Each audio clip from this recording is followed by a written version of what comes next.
দাদা দিদিদের চরণে আমার সহস্র কোটি দণ্ডবত প্রণাম। গুরু কৃপা এবং সকলের আশীর্বাদ নিয়ে আমি কিছু বলছি বাবা সম্বন্ধে। কালকে আমার বাড়িতে একটা উৎসব থাকায় আমি বিশেষ কিছুই করতে পারি নাই, তবে ছোট ছোট কয়েকটা ঘটনা আজকে বলছি আমি।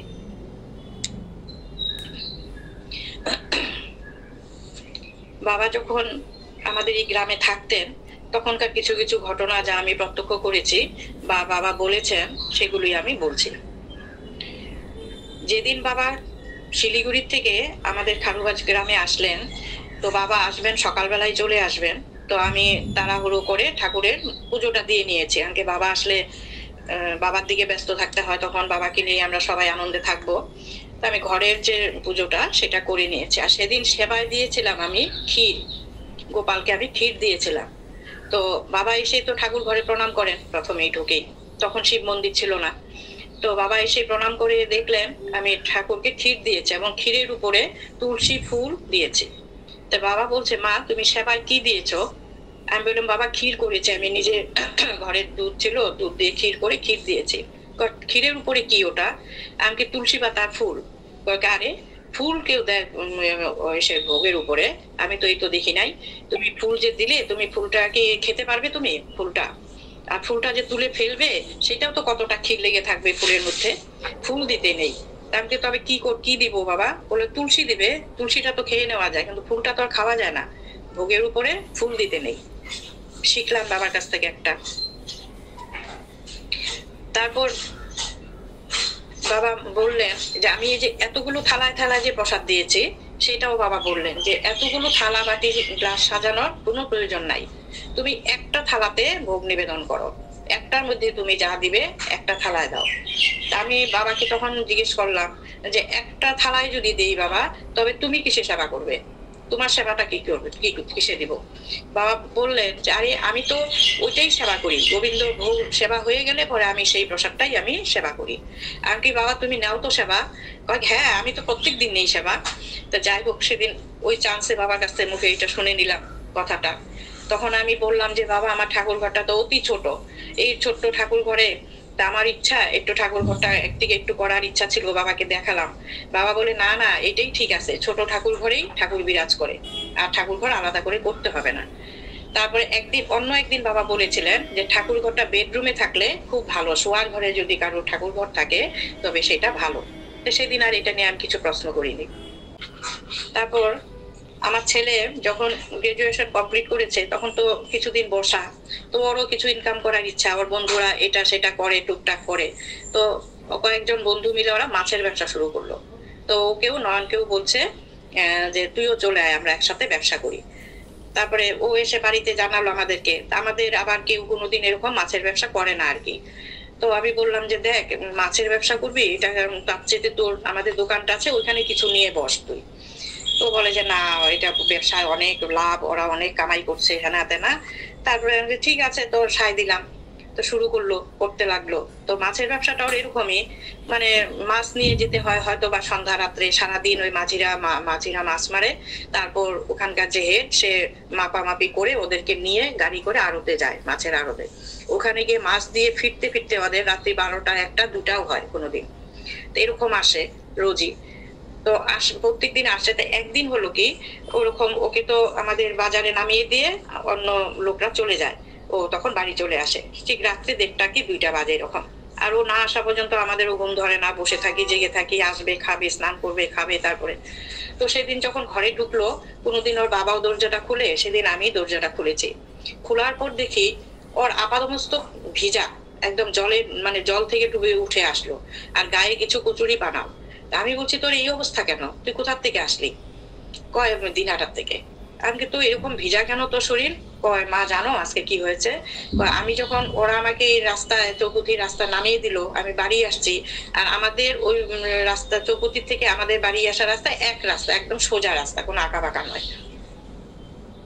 আমি যখন বাড়ি আসছি, আমার মনে হচ্ছে যে এই একটা আমাদের বাড়ি আসার ডান পাশে একটা ছোট্ট ডোবা ছিল একজনের, এক বাড়ির।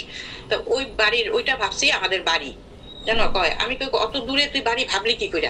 বাড়ি ভেবে যেই পাড়া দিয়েছি, জলের মধ্যে পড়ে গেছি, আমি ডোবাতে পড়ে গেছি। পড়ে যাওয়ার সাথে সাথে আমার সেন্স আসলো, আমি যেন একটা কিরকম ঘোরের মধ্যে একটা ছিলাম। তা সাত সাত উঠে পড়েছি ওখান থেকে। তখন আমার তো মনের মধ্যে ভয় যে মাছের ব্যবসা করলে ভূতে ধরে। আমার ওই একটা আমার মনে আগের থেকেই একটা এরকম একটা ধারণা ছিল, এত রাত্রে করে আসে, কোন দিন না জেনে ওকে ভূতে পায়। তো এরকম খালি ভাবতাম, তো ওকে কোনোদিন বলতাম না। তো তখন আমাদের বাড়িতে বাবা ছিলেন, ওই দিন বাবা ছিল না, তখন বাবা ছিলেন না, বাবা কয়দিন পরে আসছেন, এই ঘটনার কিছুদিন পরে বাবা আসছেন আমাদের বাড়িতে। তো আমি তো মনের মধ্যে ওইটাই। তারপরে রাত্রিবেলায় আমরা যেরকম ওকে একটু যে পাথর, নোড়া পাথর গরম করে বুকে ছোয়ালাম, এই ঠিক তুই কি ভয় পেয়েছিস, কয় কি না ভয় পাইনি। তো যাই হোক, করে ঠরে ও তো স্নান খাওয়া করে ঘুমালো। আর আমার মনে ওইটাই ভয়। তা আবার বলি যে তুই মাছের ব্যবসা ছেড়ে দে, কোন দিন তোকে ভূতে ধরবে এরকম। কিন্তু তোমার যে কথা, এত এত লোক যাচ্ছে এই করছে, আর এগুলো ভূতে ধরবে কোথায় ভূত? আমি দেখ তুই যে ডুবাটায় পড়েছিস ওখানে একটা শেওড়া গাছও আছে, তো এরকম তো শুনি শেওড়া গাছে ভূত থাকে, তো ওরকম। তারপরে তো ও বলে যে না ওগুলো কিচ্ছু না। তারপরে তো যাই হোক, তো এরকম আবারও যায় আসে। তো আসার পথেই ও বলে এই রাস্তাটা আসতে গেলেই আমার কেন জানি ভুল হয়ে যায়। তখন থেকে সতর্ক হয়েছি যে এটা আমাদের বাড়ির রাস্তা, মানে এতটুকু নয়, আরো অনেকটা রাস্তা আমার আছে বাড়ি যাওয়ার। এরকম একটা মনে হয়, মনে জাগে আমার। তারপরে বাবা আসার পরে বাবাকে এই ঘটনাটা আমি বললাম যে বাবা ও তো এরকম একটা মাছের ব্যবসা করে। তো বাবা শোনা মাত্রই বললো মাছের ব্যবসা, ঠিক আছে, আমি একবার কলকাতার ভক্তদেরকে নিমন্ত্রণ করব, ওর মাছ আনবে, সেই মাছ দিয়ে আমি সবাইকে সেবা দেব। কিন্তু আমি যে কি বলতে চাইছি বাবা কিন্তু এটা শুনছেন না। তারপরে আবারও বললাম যে বাবা তোমাকে একটা ঘটনা বলি। তখন বাবা মনোযোগ দিয়ে শুনলেন যে কি হয়েছে। আগে এরকম না একদিন মাছ বিক্রি করে আসছে, তো এরকম ওই ডোবাটায় পড়ে গেছে, বাবা দেখেছে ডোবাটা, তো ওখানে জলের মধ্যে পড়ে গেছে, রাস্তা ভেবেছে আমাদের বাড়ি এটা। তো ডুবে যাওয়াতে তারপরে তো আসলো বাড়িতে। তো আমার তো মনের মধ্যে ভয় বাবা যে ভূতে ধরেছে নাকি, ভূতের ভয়। তো এরকম একটা আমার মনের মধ্যে ওই একটা, তো যদি ওকে কিছু ভূতে ধরে কোনোদিন কিছু হয় ওর। তারপরে বাবা বললো আচ্ছা আচ্ছা ঠিক আছে। তো ও কোথায়, নয়ন কোথায়? আমাকে বাবা তো ঘুমিয়ে আছে, এখন উঠেনি। ও উঠলে বলবে আমার কাছে আসতে, আর বাসি মুখে, মুখ না ধুয়ে, যেন মুখ ব্রাশ না করে আমার কাছে আসতে বলবে। তো ঠিক আছে, তুমি ডাকবে না, ও যে ঘুমের থেকে যখন উঠুক তুমি ডাকবে না। তা আমি আবার ভাবছি যদি ডাক না দিয়ে উঠে যদি ব্রাশ করে ফেলে, আমি তো নানান দিকে দৌড়াদৌড়ি ছোটাছুটি করছি, তো আবার নজরেও লাগছে। আমি ঠিক আছে ডাকবো না। ইতিমধ্যে দেখে উঠে গেছে, আমি ঘরে থাকতেই উঠে গেছে। তারপরে আমি বললাম তুই তোর ঘটনাটা আমি বাবাকে বলেছি, তোকে বাবা যেতে বলছে কাছে, ব্রাশ না করেই যা, মুখ টুক ধুতে না বলছে। ঠিক আছে। তো এসে প্রথমে তো বাবাকে প্রণাম করে ঘুম থেকে উঠে করলো। তারপরে আমিও সাথে আসছি। পরে বাবা বললো তুমি কি ভয় পেয়েছিলে সেদিন? তখনও বললো যে ভয় না, আবার ভয়ও পেয়েছি। ডোবাটা যখন পড়ে গেলাম আমি আজকে উঠলাম, তখন যে কি হলো, এটা তো আমাদের বাড়ি নয়, তাহলে জলের মধ্যে, আর নোংরা ডোবা ওইটা, ওখানে কেউ স্নানও করে না। তারপরে তখন একটু ভয় লেগেছিল আমার। তারপর তো উঠে বাড়ি আসলাম, তারপরে তেমন ভয় না। তবে এই রাস্তাটা আসতে গেলেই ওই যখন ওই গভীর রাত্রে আসি তখন একটা আমার ভয় ভয় একটা ভাব হয় গায়ে। তো বাবা বললো ঠিক আছে তুমি দাঁড়াও এখানে। তারপরে বাবা তিনবার কি যে মন্ত্র পড়ে পড়ে তিনবার ফু দিয়ে দিয়ে ওর মাথার থেকে পা পর্যন্ত, আমরা যেটাকে ঝাড়ফুঁক বলি আর কি, ওইটা করে দিল নয়নকে। বললো যে তোমার আর চিন্তা নাই, তুমি তোমার মতন নিশি রাত্রে হোক যত রাত্রে দিনে হোক তুমি ঘোরাফেরা করো, কিচ্ছু ভয় নেই তোমার, তোমার সব দোষ কাটিয়ে দিলাম আমি। তো যাই হোক, ও আনন্দ পেলো, আমারও মনে খুশি হলো। সেই থেকে ও যে আসে রাস্তাটা দিয়ে, সে আর ভয় পায় না, কিন্তু ওই দিব্যি চলছে। তারপরে কিছুদিন পর তো ওই ব্যবসাও ছেড়ে দিল, বাবাও মাছ দিয়ে সেবা দিল কলকাতার ভক্তদের, ওর মাছের ব্যবসা শুনে। তো সেটা অন্য ঘটনা। তো এখন আমি বলছি, তো ঠাকুরের যে আমি মানে তখন ওইটা বলতে ভুলে গেছি, ভোগেরটা শুধু বললাম, ফুলের কথা। ঠাকুরের জলটা যে দেই সেবায়, তখন বাবা কি করলেন, বাবা বললেন যে মা এই যে তুমি ঠাকুরের জলের উপরে জলটা না, জলটা পুজো দিয়ে আমি কি করি, জলটা ফেলে দিই। আমার ঠাকুর ঘরের সামনে একটা বালতি রাখা থাকে, সেই বালতিটায় আমি জল ফেলে দিই। আর বাবা এসে প্রতিদিনই ওই বালতিটাতে ঠাকুর ঘরে কলটা খুলে হাত ধোয়। তা বাবা একদিন বলছে মা এসে তোমার বালতির জলের মধ্যে তুলসী পাতা কেন? তা আমি বললাম বাবা আমি যে যে জলটা সেবায় দিয়েছিলাম সেই জলগুলো ওইখানে ফেলি, তো ওই তুলসী পাতাটা ওইখানে। কয়েক আরে তুলসীর উপরে তো হাত ধুতে নেই, আর সেবার জলটা কেন ফেলে দাও তুমি? আমাকে তো কি করবো সেবার জলটা? খেয়ে নেবে, সেবার জল ভালো জল দিবে, তোমরা যে জল খাও সেই জলটা ঠাকুরকেও দিবে, আর জলটা খেয়ে নেবে, জলটা ফেলতে নেই। আর তুলসী পাতার উপরে কখনোই এরকম হাত ধুতে নেই। আমি তো রোজই হাত ধুচ্ছি, আমি তো আজকে লক্ষ্য করলাম তুমি তুলসী ফেলেছো এখানে। তারপর থেকে সেই জলটা আর ফেলি না, আমরা খেয়ে নিই জলটাকে। তো এটাও একটা আমার শিক্ষণীয় ব্যাপার ছিল। এখন আমি আরেকটা এরকম কামাখ্যার ঘটনা বলি। আমি আজকে ছোট ছোট ঘটনাগুলি বলছি আমি, কারণ আমি প্রস্তুতি নিতে পারি নাই। একবার কামাখ্যায় বাবার সাথে বেশ কয়েকবার কামাখ্যায় দর্শনে ছিলাম, 10 দিন করে বাবা থাকতেন কামাখ্যায়, তো আমিও থাকতাম বাবার সাথে। আর ওখানে থাকা মানে আমাদের ওই মামুনির সাথে একটু কাজে হেল্প করা, আর সারাদিন আমাদের কাঠ বিলি করতে হতো। এখানে অনেক ভক্তের সমাগম হয় মেলাতে, কারণ কামাখ্যা মেলায়। তো আমরা সারাদিন ওই কাঠ বিলি করি, শুধু আমি নয় আরো অন্যান্য অনেক ভক্তরাও থাকে। তো একদিন এরকম কাঠ বিলি করতে করতে আমার কি হলো, মানে দুপুরের পরে, এটা দুপুরে খাওয়া দাওয়ার পরে, অনেকজন মানে বাবা থাকতেন কৃষ্ণ মন্দিরের উপরে একটা ঘরে, আর কৃষ্ণ মন্দির থেকে সোজা যেতে হয় মন্দিরে উঠার, মায়ের মন্দিরে উঠতে কয়েকটা সিঁড়ি বেয়ে। আর মন্দিরে উঠার ঠিক একটু আগেই ডান পাশে একটা ছোট্ট শিবলিঙ্গ, শিব ঘর আছে, এখানে একটা মন্দিরের মতন শিবের ঘর। ওইখানে কয়েকজন সাধু বসেছিল, 5 জন না 6 জন, 6 জন সাধু ওখানে। তারা এই গাঁজা খাচ্ছে, কি করছে মানে আছে আর কি তারা। তা আমি ভাবলাম এরাও তো ভক্ত, এদেরকে কয়টা কাঠ দিয়ে আসি।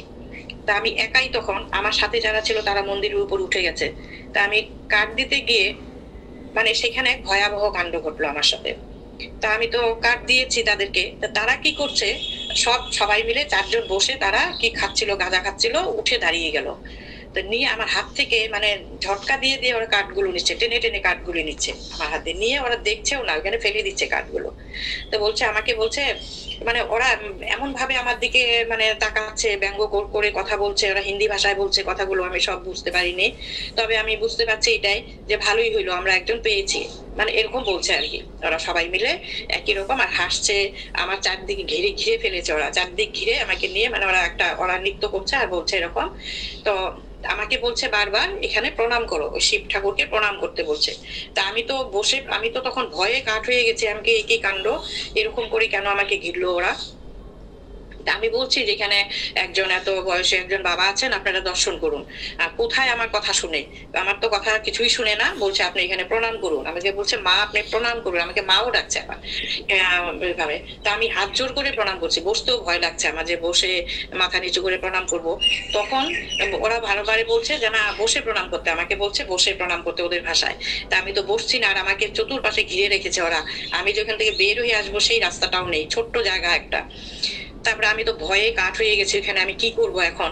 তারপরে আমি তো ওরকম ভাবে প্রণাম করছি না, একজন সাধু করে দেখিয়ে দিলেন যে কিভাবে প্রণাম করব আমি এখানে মায়ের কাছে। যেই না উনি মানে উপর হয়েছে ওইখানে, আর আমি এদিক তো বাবাকে স্মরণ করছি, একবার ভাবছি চিৎকার দিয়ে বাবাকে ডাকি, বাবা তো উপরেই আছে, এরকম ভাবছি। তারপরে আবারও বলছি বাবা তুমি রক্ষা করো, আমি একটু জোরে এরকম করেই বলেছি কথাটা, তুমি রক্ষা করো বাবা। তো একজন সাধু আমার কথাটা বুঝেছে, কোনো বাবা এসে রক্ষা করবে না, আমাকে বলছে কোনো বাবাই রক্ষা করবে না, আজকে কোনো রক্ষা নেই, আমরা একজনকে পেয়েছি এখন। আমি তো ভয়ে আরো কাঠ হয়ে গেছি। আর উনি যেই ওইভাবে নত হয়ে প্রণাম করে আমাকে দেখাচ্ছেন, ওই সুযোগে আমি ওই ফাঁকটা দিয়ে বেরিয়ে আসছি আর কি ওখান থেকে। তো বেরিয়ে আসার পর ওদের আর কোনো ক্ষমতা নেই যে বেরিয়ে আসলে ওখান থেকে আর কিছু করবে, ওইটা ওরা একটা কি বদ্ধ করে নেয় জায়গাটাকে। তো আমি বেরিয়ে আসার পর আমি তো মানে হাঁপাতে হাঁপাতে গিয়ে বাবার কাছে উঠলাম, বাবার কাছে গেলাম, গিয়ে ওখানে বসে হাঁপাচ্ছি। তো বাবা বলছে কি হয়েছে তোমার, কাঠ বিলি ছেড়ে চলে আসলে যে, পরিশ্রম তো খুব। আমাকে বাবা পরিশ্রম তো কিছুই না, তোমাকে আমি একটা ঘটনা বলি। তো বললাম বাবাকে পুরা ঘটনাটা। বাবা বললো তুমি কেন গেলে সাধুদের কাছে, তুমি সাধুদের কাছে কেন গেলে, ওই এক কথাই বাবা 4-5 বার বলতে লাগলো। আমি বাবা তুমি তো বলেছো ভালো ভালো লোক দেখে কাঠ দিতে, তা আমি তো ওদেরকে সৎ ব্যক্তি ভেবেই গিয়েছিলাম, আমি তো আর বুঝতে পারিনি সাধুদেরকে কাঠ দিতে নেই, এরা তো তন্ত্র সাধনা করে, তান্ত্রিক এরা, তোমাকে যে ওরা মানে ওখান থেকে লুট করে নিয়ে যায় নাই, এটাই তো তুমি প্রাণে বেঁচেছো।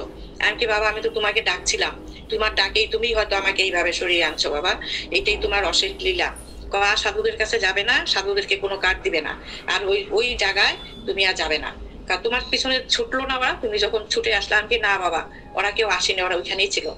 তখন বাবা বললো ওইটা তো ওদের ওই জায়গাটাই ওরা সাধনা করছে, তন্ত্র সাধনা, ওরা মানে অন্য দুষ্টের মানে বাবা বললেন এটা মানে খারাপ সাধনা করে ওইটা, ওরা আর কি ভালো নয়।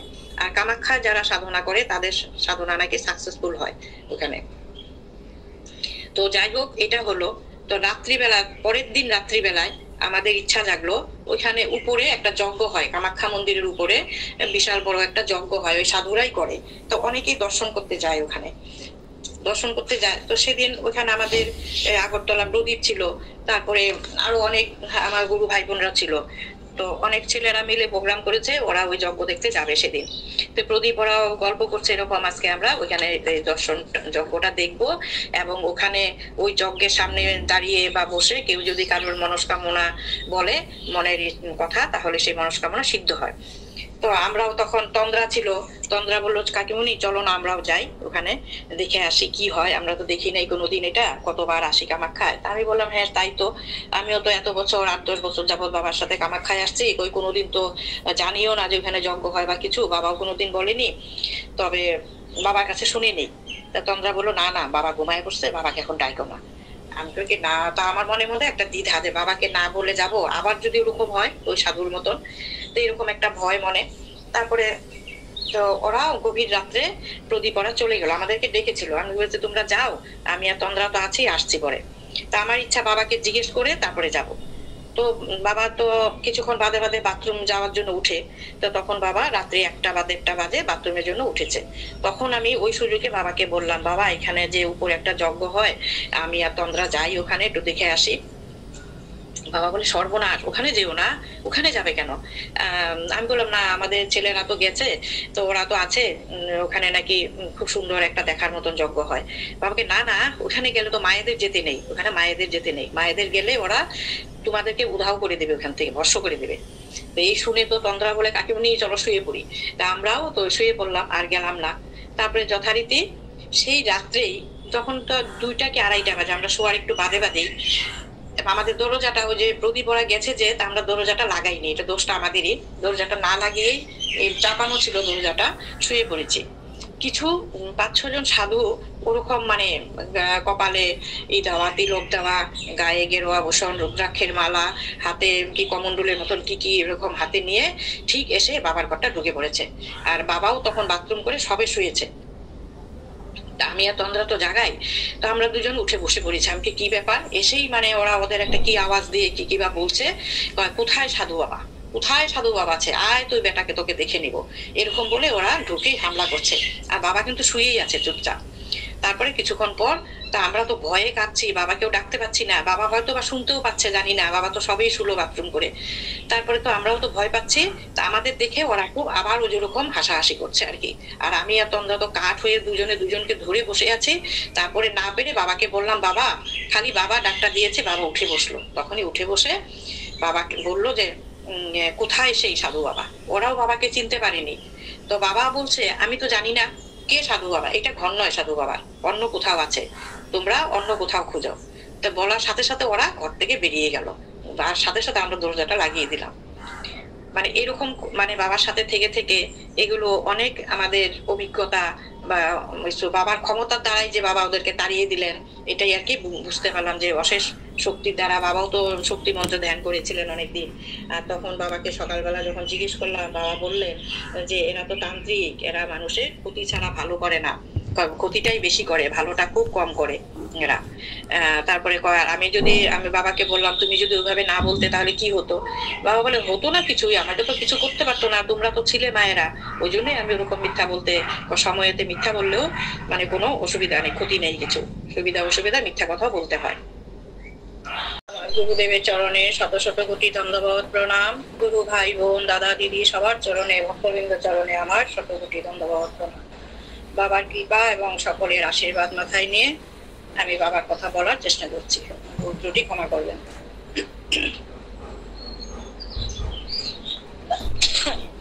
একবার আমার বেনারসে বাবার ঘরে থাকার খুব ইচ্ছা হলো, যে ঘরটায় বাবার 11 নম্বর না 10 নম্বর বোধহয় বাবার রুমটা, তো ওখানে আমার থাকার খুব ইচ্ছা হলো, যে দেখবো বাবার ঘরে, বাবার ঠাকুর ঘরটা দেখবো, বাবা কিভাবে থাকেন ওখানে, কিভাবে গোছানো বাবার ঘরটা, আমার দেখার অনেকদিন যাবৎ খুব ইচ্ছা। তো বাবাকে একদিন আমি প্রকাশ করলাম, বাবা আমি তোমার ঘরে এক রাত্রি বাস করতে চাই। তা বাবা বলে বেশ আজকেই থাকো, তো এখানে আসতে হলে তো তোমার ওই জামা কাপড় ধুতে হবে। আমি ঠিক আছে আমি ধুয়ে দিব। না তোমার ধুলে হবে না, তুমি আমাকে দাও, আমি ধুয়ে রাখবো, তারপরে তুমি স্নান করে এসে এই জামা কাপড় পরবে। এটাই বাবার সিস্টেম বাবার ঘরে থাকতে গেলে। তো যাই হোক আমার এক সেট কাপড় বাবাকে দিলাম, বাবা নিজে সেগুলো ধুয়ে বেলকনিতে শুকাতে দিলেন। কাপড় শুকানোর পর বাবা বললেন তুমি এখন আসো। তো বাবার ঘরে ঢোকারও একটা সিস্টেম আছে, বাবার একজোড়া চপ্পল রাখা থাকে দরজায়, যাতে এই ঘরের নোংরাটা ওই ঘরে না যায়, জামটা। ওই চপ্পল পরে বাবা বললেন সোজা বাথরুমে যাও। বাথরুমে ঢুকলাম, ঢুকে স্নান করে তারপরে বাবা এক এক করে আমাকে বাথরুমের দরজাটা খুলতে বললেন। একটা একটা করে বাবা আমাকে গামছা দিলেন, একটা পেটিকোট ব্লাউজ দিয়ে বললো তুমি এখন বেরিয়ে আসো, এসে এই ঘরে শাড়ি পরো, কারণ বাথরুমে শাড়ি পরতে গেলে বাথরুমের শাড়িটা অন্য জায়গায় লেগে যাবে, ওয়ালে বা দরজা লেগে যাবে, তুমি ঘরে আসো। তো গিয়ে আমি শাড়িটা পরলাম। এখন সেটা সন্ধ্যার আগে আগে আমি ঢুকেছি বাবার ঘরে বিকেলবেলা। ঢুকে তারপরে বাবা কিছু কাজ দিলেন, মোচা বাঁচতে দিলেন আমাকে, এগুলো বাঁচো, কালকে ভক্ত, অনেক ভক্ত রান্না হবে, মামুনিও বাবা রান্না করছে, টুকটাক কিছু করে রাত্রে শুয়ে পড়েছি। তো শোয়ার সময় বাবা বলেছিল যে হয়তো মামুনি ভুলে গেছে এটা, যে আমরা দুজন মশারিটা নিয়েছি, মাকে তো মশাই খাবে। তো আমিও গুরুত্ব দিই না, না হবে, মশা লাগবে না হয়তো। তো যাই হোক, মামুনি বাবা তো শুয়ে পড়েছে, আর রাত্রে অজস্র মশায় আমাকে কামড়ে সারা রাত আমাকে ঘুমাতে দিল না। সারা রাত্রি মশার কামড়ে কিছুক্ষণ বসে থাকি, কিছুক্ষণ গা চুলকাই, এরকম করে করে রাত ভোর হলো। তো যাই হোক, ভোর হওয়ার পর সকালবেলা বাবা বলতেছে মাকে তো কালকে সারা রাত্রি মশায় কামড়েছে, মাকে তো মশারি দাও নাই। তো কিছুক্ষণ পরে বাবা বলছে যে মা, তুমি যে রাত্রিবাস করেছো আমার ঘরে, তুমি আজকে আমার এই ঘরে বসে প্রথম গীতা প্রথম অধ্যায় থেকে 18 অধ্যায় শেষ অধ্যায় পর্যন্ত তুমি পাঠ করো, আমি শুনবো। আমি তখন গীতা সম্বন্ধে আমি অত পড়তাম না কিছু। তো বাবা যখন বলছে বাংলাতেই পড়ো, বাংলাটা। হ্যাঁ ঠিক আছে। তো বাবা গীতা দিলেন, আমি প্রথম অধ্যায় থেকে শুরু করলাম। কিছুক্ষণ মামুনি কাজ করছে, বাবা রান্না করছে, ঘর দুয়ার গুছাচ্ছে, যা থাকে কাজ। তো বাবা কতক্ষণ পরে বললেন মামুনিকে, বসো, মা গীতা পাঠ করছে, শোনো। আমিও তো শুনছি, আমি কাজও করছি, গীতা পাঠও শুনছি মা। তো এই করতে করতে আমি 18 অধ্যায় গীতা প্রায় শেষ করলাম। কিন্তু গীতা পড়তে পড়তে 18 অধ্যায় গীতা পাঠ করা মানে সম্ভব হয় না। আর যেহেতু আগে আমার পড়া ছিল না, তার মধ্যে আমি মাঝে মাঝে ঘুমিয়ে পড়ছি, কারণ সারা রাত্রি তো আমি ঘুমাই নাই, মাঝে মাঝে ঘুম এসে যাচ্ছে। তো বাবা মাঝে মাঝে বলেন তুমি কি ধ্যানে চলে যাচ্ছ গীতা পড়তে পড়তে? আমি বলছি না বাবা, ঘুম পেয়ে গেছে। তাহলে বন্ধ করো, পড়তে হবে না গীতা। তা আবারও পড়া শুরু করি। তো এই করে করে বাবার ঘরে এই সৌভাগ্যটা আমার হয়েছিল, 18 অধ্যায় গীতা পাঠ করা। এবং বাবাও কিছু গীতার কিছু কিছু আমাকে বুঝিয়ে দিয়েছিলেন। তো এইটাই আমি একটু বললাম গীতা পাঠ সম্বন্ধে, মানে এই সৌভাগ্যটা আমার ছিল, এটাই আমি নিজেকে অনেক পাওয়া মনে করেছি। খারুবাজে থাকাকালীন একবার একটা বাচ্চাকে সাপে কামড়ায়, বাবা তখন খারুবাজে ছিলেন। তো সাপে কামড়ানোর পর বাবাকে বাচ্চাকে সেই মা বাবা বাবার কাছে নিয়ে আসে। এরা জানে যে এখানে একজন সাধু বাবা আছে, তারাও বাবার দীক্ষিত। তো জানেন যে বাবা অনেক কিছু জানে, আমার বাচ্চাকে বাবাই বাঁচাতে পারবে। তো তারাও একটা গাড়ি করে, ভ্যান গাড়ি করে নিয়ে আসে বাবার কাছে। এসে বাবার হাতে পায়ে ধরে কাকুতি মিনতি করছেন যে বাবা আমার বাচ্চাটাকে তুমি বাঁচাও, সাপে কামড়েছে। তো বাবা দেখলেন, চোখে দেখলেন, কিছুক্ষণ স্থির হয়ে থেকে বললেন যে আমি কি করব, আমি তো ডাক্তার নই, কবিরাজ নই, তুমি ডাক্তারের কাছে নিয়ে যাও। তো ওরা বললো না, তুমিই বাঁচাতে পারবে আমার বাচ্চাটাকে, তুমিই বাঁচাতে পারবে, না হলে দেখো আমার বাচ্চার কি অবস্থা। তারপরে তো বাবাকে এরকম কাকুতি মিনতি করার পর তো বাবা বললো এখানে গ্রামীণ হাসপাতাল আছে, গ্রামের হাসপাতালে নিয়ে যাও, তারা চিকিৎসা করবে তোমার। কয় বাবা ভালো হবে তো, তুমি খালি আশীর্বাদ করো, ভালো হবে তো, এরকম বলছে। কয় হ্যাঁ ভালো হবে।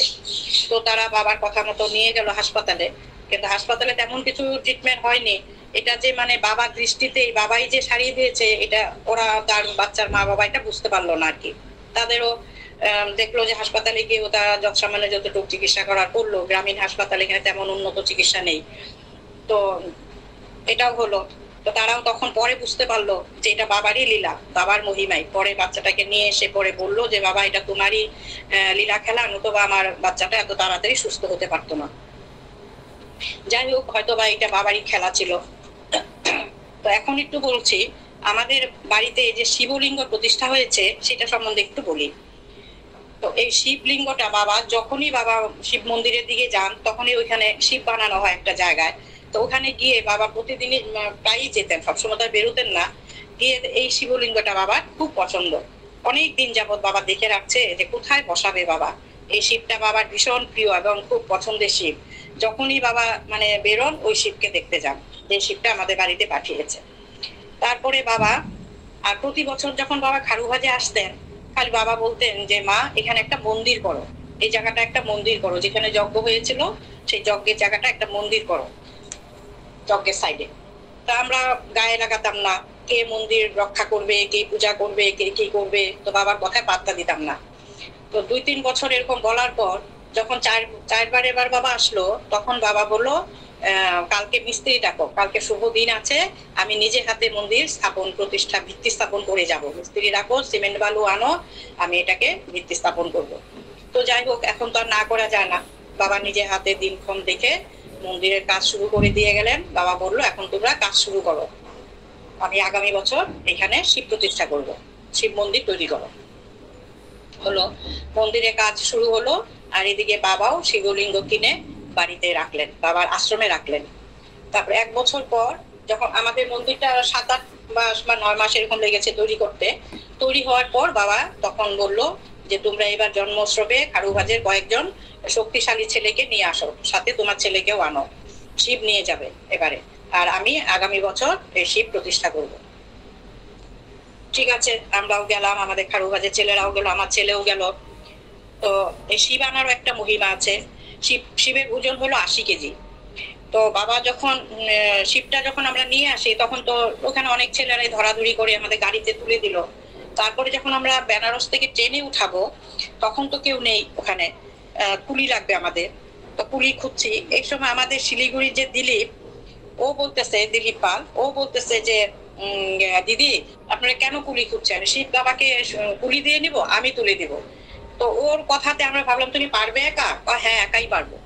তো ও যাই হোক, ওর বেশ ও যোগ ব্যায়াম করে, যার জন্য ওর এই ক্ষমতাটা ছিল। এই 80 কেজি শিবকে সে একা মাথায় করে ওভারব্রিজ পার করে এনে সে আমাদের গন্তব্য টিকিট সেতে সিটে তুলে দিল। আমাদের 2 টায়ারের সিট ছিল, শিব বাবার জন্য একটা সিট রাখা ছিল নেওয়ার জন্য। তো ওখানে ও শিবকে একদম বসিয়ে দিয়ে গেল। তো যাই হোক, শিব আসলো। খারুভাজে নামার সময় যখন আমরা কুচবিহারে নামলাম ট্রেন থেকে, তখন তো আমরা কেউ পারবো না, ছেলে একাও পারবে না শিবকে আনতে, তখন আমরা বাধ্য হলাম কুলি নিতে। তো ওখানে কুলি নিয়ে কুলিকে বললাম আমাদের এই শিবকে আমাদের গাড়িতে তুলে দিবে। তো আমাদের ড্রাইভার গাড়ি নিয়ে এসেছিল। তো আমাদের গাড়ির ডিক্কিটা অত বড়ই যে মানে অনেক মালপত্র ধরে, আমাদের ডিক্কিটা অনেক উঁচু, বড় এবং উঁচু আছে। তা আমরা বলছি ডিক্কিতে ঢুকিয়ে দাও, কিন্তু এই শিব কিছুতেই ডিক্কিতে ঢুকাতে পারলো না। পুলিও এসে দেখে গেছে যে হ্যাঁ ঢুকবে, আমরাও বলছি যে ঢুকে যাবে। এই কাত করে বসানো হয়, শোয়ানো হয়, কোনোভাবেই ডিক্কিতে বসানো গেলই না শিবকে। তো এখন উপায়, তাহলে তো একটা বড় গাড়ি করতে হয় এরকম।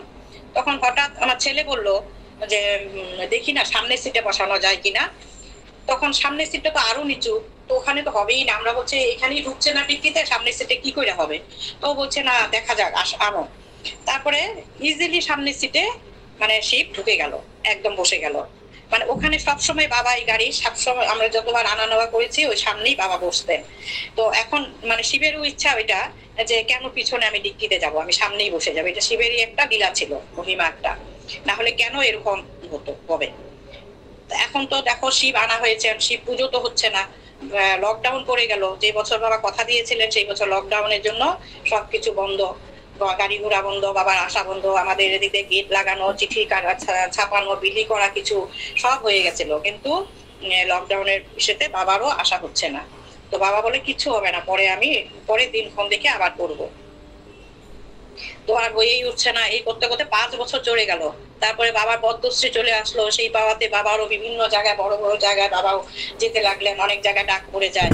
আমাদের খারুভাজের উৎসব আর হচ্ছেই না 5 বছর পর। তো এবার এই যে বাবা যখন শিলিগুড়িতে আসলেন, তখন আমাদের অসীম দা, কলকাতার অসীম ভাই, উনি একদিন বলতেছেন আমার মেয়েকে, আমার মেয়ের সাথে দাদার তো মাঝে মাঝে কথাবার্তা হয়, মেয়েকে, আমার মেয়ে শম্পা মৃন্ময়ী আজ, তো ওকে বলতেছেন যে দেখ বাবা এত কাছে যাচ্ছে, তোদের এই সুযোগটা তোরা হারাস না, এই সুযোগে বাবাকে নিয়ে যা, বাবাকে বল। তো আমিও খুব ভাবছিলাম আগের থেকেই যে বাবা শিলিগুড়ি আসবে এত কাছের থেকে, তো এখন যদি বাবা এসে শিবটা প্রতিষ্ঠা করে দিয়ে যেত, আবার কবে আসবেন বাবা এত দূরে, বাবাকে এখন মানে বলারও সাহস পাই না, এতটা বয়স আর শরীরটাও ঠিক থাকতো না। তো যাই হোক, হয়তো বা বাবাই অসীমদার ভিতরে ঢুকে বলিয়েছেন কথাটা। তা আমি বেনারসে যখন ছিলাম তখন বাবাকে এই প্রস্তাবটা দিলাম যে বাবা তুমি এবার কি খারুভাজে যাবে? বাবা বললো হ্যাঁ হ্যাঁ, আমার তো মনস্থির আছে খারুভাজে যাব, আমি দিন বলবো। তখন বললো যে আমি দিন বলবো, কিন্তু আমার কথাটা তো বলতে হতো, না বললে তো বাবা হয়তো বা এটা কিছুই করতেন না। যাই হোক, এই অসিন্দার থ্রুতেই বাবাকে বলা হলো। তারপরে বলার পরে বাবা বেনারসে যেদিন জন্মদিনে পরের দিন 9 তারিখে বাবা ওখানে বসে আছে, আমাকে ডাকলো মামুনিকে দিয়ে, মামুনিকে বললো যে মাকে ডাকো, কারুভাজের মাকে। আসলাম, তারপরে বললো যে এরকম আমি দিন দেখেছি, অত তারিখে আমি যাব, মানে দুর্গাপূজার পরে দশমীর দিন আসার কথা, একাদশীর দিন আসার কথা। তো দেবাশিস দা একটু বললো যে না, তুমি দ্বাদশীর দিন যাবে আমাদের এখানে পালন করে। তো যাই হোক, বাবা রাজি হলেন। তো দুর্গাপূজার পর দ্বাদশীর দিন, সেদিন সম্ভবত 14 তারিখ ছিল, 14 সেপ্টেম্বর হয়তো। তো বাবা আসলেন সেদিন আমাদের বাড়িতে। সেই আসলেন, আসার পর বাবা তো সেই আমাদের আর দিনটা এত সুন্দর দিন ধার্য করেছেন বাবা। বাবা যেদিন আসলেন তার পরের দিন ছিল চতুর্দশী, তারপরের দিন ছিল লক্ষ্মী পুজো। তা এত মানে এটা তো, আর আমিও লক্ষ্মীনারায়ণ কিনে রেখেছিলাম বৃন্দাবন থেকে, যে বাবা যবে আসবে তবেই প্রতিষ্ঠা হবে, বাবাকে দেখেই কিনেছি বৃন্দাবনে। সেও 5-6 বছর যাবৎ ঘরে আছে সেই লক্ষ্মীনারায়ণ। তো বাবা বললেন যে মা আজকে শিব চতুর্দশী পুজো করে রাত্রেই পূর্ণিমার পুজো করবো, রাত্রেতেই পূর্ণিমার পুজো করতে হয় লক্ষ্মীনারায়ণের। তা আমরা খুব আনন্দ, চতুর্দশী হয়ে গেল, বাবা শিব প্রতিষ্ঠা করলেন, মন্ত্র পাঠ করলেন, খুব আনন্দ হলো, আমাদের সবারই ভক্ত সেবা হলো। আর রাত্রিবেলাতেও বাবা লক্ষ্মীনারায়ণ পুজো করে দিলেন পূর্ণিমাতে। আমাদের সবারই মনে খুব আনন্দ যে যাই হোক, বাবার দ্বারা এবারে এতদিনে আমাদের ইচ্ছাটা পূর্ণ হলো। তা আচ্ছা, আমি হ্যাঁ, আমরা একবার বৃন্দাবনে ছিলাম। আমি খুব শর্টে বলছি এটা। আমি বৃন্দাবনে থাকায়, তো আমরা যখন বৃন্দাবন থেকে যেদিন রওনা দিব, তো সেই দিন আমাদের টিকিট গুলো তখন বাবার কাছে থাকতো। অনেক ভক্ত ছিলাম তখন, আমরা শুধু আমরাই নয়, অনেক ভক্তরা বৃন্দাবনে ছিলাম। কিন্তু বাবার সাথে বেনারসে আসার সময় আমরা শুধু মুষ্টিমান 6 জন ছিলাম। মানে 6 জন বলতে আমি, আমার হাজবেন্ড, আমার ভাই, বাবা, মামুনি, আরেকজন যে কে ছিল আমি ভুলে গেছি সেটা। এই 6 জন, মানে 6 জন বলতে বাবা একটা কোপ নিয়ে নেয় যাতে অন্য লোক কেউ ঢুকতে না পারে। তো আমরা যথারীতি ট্রেনে উঠে গেছি। ট্রেনে আসছি, বেনারসে আসবো। মধ্যরাত্রে এক মহিলা, ভদ্র মহিলা এসে বলে এই সিটটা আমার, বাবা যেখানে শুয়ে আছে বলছে এই সিটটা তো আমার। তো বাবা বলছে আপনার কি করে হবে, সিট আমার। তারপরে বলছে যে না, এটা আমারই। তারপরে উনি আবারও টিকিট বের করলেন, বের করে বাবারও টিকিট, আমাদেরও টিকিট বের করা হলো। দেখে সবাই দেখছে আজকে আমাদেরও সিট, উনারও সিট। এখন তো মহা মুশকিল। উনি কি করলেন, পুলিশ নিয়ে আসলেন। তখন বলছে যে এটা সিট আমার, ওনারা জোর করেই বলছে ওনাদের সিট। তো বাবাকেও পরে পুলিশ বললো হ্যাঁ আপনাদের, এটা সিট আপনাদের নয়, আপনারা নামুন ট্রেন থেকে। তো এরকম খুব করছে। তো বাবা তো কিছুতেই নামবে না। কেন নামবো, আমরা টিকিট কেটে ট্রেনে উঠেছে, নামবো কেন? তো বাবা জোর গলায় বলছেন এরকম, উঠে বসে বললেন বাবা। কিছুক্ষণ পর টিটি নিয়ে আসলেন উনি। টিটি আসলো, টিটি এসেও দেখে উনি বললেন যে এটা ওনারই সিট, এই ভদ্রমহিলা সিট, আপনাদের সিট নয় এটা, আপনাদের এখান থেকে নামতে হবে এখন। তো এই মহাবিপদ, এই মধ্যরাত্রে আমরা কোথায় নামবো, এত ব্যাগপত্র, বাবা তখন অনেক ব্যাগ নিয়ে চলতেন, আমাদেরও সাথে কত ব্যাগ, এগুলো নিয়ে আমরা কোথায় নামবো এই মধ্যরাত্রে? তখন টিটি বললো যদি আপনারা নাই নামেন আপনাদেরকে ফাইন দিতে হবে, 6,000 টাকা ফাইন লাগবে। তখন আমার হাজবেন্ড বললো কি ঠিক আছে আমরা ফাইন দিচ্ছি, তবে নামবো না। তো যেই বলে যে আমি ফাইন দিচ্ছি, বাবা অমনি রেগে ঠেগে একাকার। কেন তুমি বললে ফাইন দিবে? ফাইন কেন দেবো, আমরা উপযুক্ত টিকিট কেটে ট্রেনে উঠেছি পয়সা দিয়ে, ফাইন দেবো কেন? তো এরকম তর্কাতর্কি হচ্ছে, কিছুতেই টাকাও দিতে দিচ্ছে না বাবা। আমার হাজবেন্ড আবার চুপ করে টিটিকে টাকা দিয়ে দিয়েছে, বাস মিটে গেল ওইটা। আমরা তো, বাবা জানলো এটা, কিন্তু বাবা সারা রাতে ঘুমাইলো না, এই নিয়ে অশান্তি চললো সারা রাত। স্টেশনে, বেনারস স্টেশনে নামার পর বাবা আমাকে বললেন চলো যেখানে টিটিদের অফিস সেখানে যাব, মেইন অফিসে চলো। তা আমি তো কিছুই চিনি না, কোথায় অফিস কোথায় কি। বাবাও আমার সাথে চললেন, বাবাও খুঁজছে আমিও খুঁজছি, তো নিশ্চয়ই উপরে কিছু লেখা থাকবে, কিছুই লেখাও পাচ্ছি না, খুঁজেও পাচ্ছি না। কি করবো এখন, কোথায় তাদের অফিস? তারপরে বাবা বললেন কি একটা কুলি ধরলেন, বাবা বললেন এই কুলিকে জিজ্ঞেস করো। তো কুলি বললো চলেন আমার সাথে। তাই কুলি সেই টিটিদের অফিসে নিয়ে গেল। নিয়ে যাওয়ার পর বাবা গিয়ে ওখানে, আমি গিয়ে, আমাকে বাবা একটা কার্ড দিয়েছে, বলে তুমি গিয়ে এই কার্ডটা টিটিকে দিবে। ওখানে সবাই, সব টিটিদের মিশেরা বসেছিল, 4 জন ছিলেন ওরা। তো বাবা বললেন মেন যিনি তাকে টিকিট এটা দিবে। তা কে মেইন আমি তো জানি না, আমি টেবিলে এমনি রেখে বললাম এই যে আমাদের এত বছরের একজন বাবা, বয়সটা মনে নেই আমার। তখন খুব জোর হলে বাবা 14 কি 15 বছর এরকম হবে, 114-15। তো টিকিটটা দেওয়া ওনাকে তো আমরা অনেকটাই জানি, শুনেছি, বেনারসি থাকেন এরকম। তো বাবা তখন হাত দিয়ে জোরে একটা মানে থাপ্পড় দিয়ে বললেন, আমার আমার এই বিষয়তে এটাকে কেন ফাইন নেওয়া হলো, আমার আমার 600 টাকা কেন জরিমানা, 6000 টাকা কেন জরিমানা দেওয়া হলো? আমি উপযুক্ত টিকিট কেটে ট্রেনে উঠেছি, কেন দেওয়া হলো এই 6000 টাকা? আমি রিটার্ন চাই, আমাকে এই টাকা দিতে হবে এখন। তো টিটি বললো দেখি আপনার টিকিট। টিকিট দেখানো হলো। তারপরে সে ফাইন যে নিয়েছে সেটা আমার বাবা টিটির কাছ থেকে লিখিত নিয়েছিলেন, যে আপনি সে ফাইন নিয়েছেন সেই লিখিতটা আমাকে দিন। তারপরে উনি লিখিত দিয়েছিলেন। তারপরে সেটা দেখানোর পর উনি বলল যে বাবাজি এটা ভুল আপনাদের, টিটির কোনো দোষ নয়, ভুল নয়, আপনাদের আজকে আজকে টিকিট আপনারা আপনারা গতকাল চলে আসছেন, মানে টিকিটের টাইমটা ছিল 12:30 রাত্রি।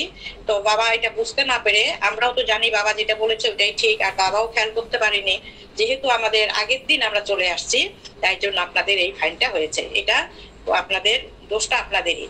বাবা তবুও কিছুতেই দোষ মাথায় নিচ্ছেন না, খালি বলছেন আমি টিকিট কেটে উঠেছি ট্রেনে, আমাকে উপযুক্ত পয়সা দিয়ে উঠতে হয়েছে, কেন ফাইন দিব আমি, আমি রিটার্ন চাই টাকা।